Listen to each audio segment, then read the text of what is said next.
ప్రభు పేరట మీ అందరికీ శుభాభివందనములు. ఈరోజు మన అనుదిన వాక్య ధ్యానమైన ఎడారిలో సెలయేళ్లలోని వాక్యము. ఇది సాక్షార్థమై మీకు సంభవించును.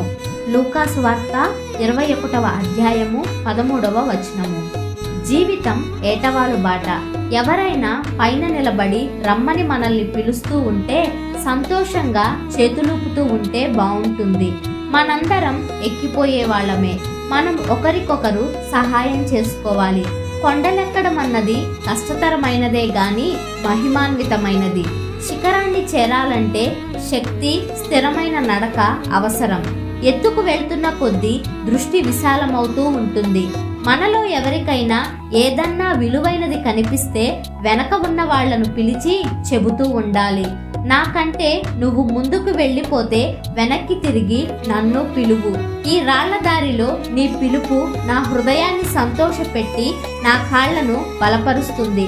ఒకవేళ విశ్వాస నేత్రం మసకబారితే, దీపంలో నూనె అడుగంటితే, నా ఒంటరి ప్రయాణంలో నీ కేక నాకు మార్గదర్శకమవుతుంది. కేక వేసి చెప్పు. తుఫాను సమయాల్లో దేవుడు నీతో ఉన్న విషయం. అరణ్య వృక్షాలు సమూలంగా కూలిపోతున్న వేళ నీకు తోడై ఉన్న విషయం.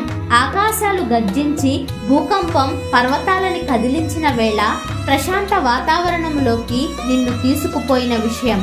నేస్తం, వెనక్కి తిరిగి కేకవేసి చెప్పు. నీ జాడ నా కనుమరుగైంది. పందెంలో పాల్గొంటున్న వాడి ముఖం వెలిగిపోతూ ఉంటుందంటారు, కానీ నీకు నాకు మధ్య పొగమంచు పట్టింది.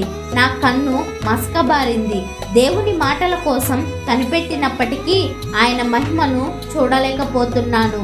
కానీ నీ ప్రార్థనను దేవుడు విన్నాడని చెప్తే, పాపపు అంధకారంలో గుండా నిన్ను నడిపించాడని నువ్వు చెప్తే నా మనసు తేలికవుతుంది. ఈ రాళ్ల దారిలో నా కాళ్ళకి బలం చేకూరుతుంది. నేస్తం, నువ్వు కాస్తంత ముందున్నావు. నువ్వు వెనక్కి తిరిగి కేకవేసి చెప్పు.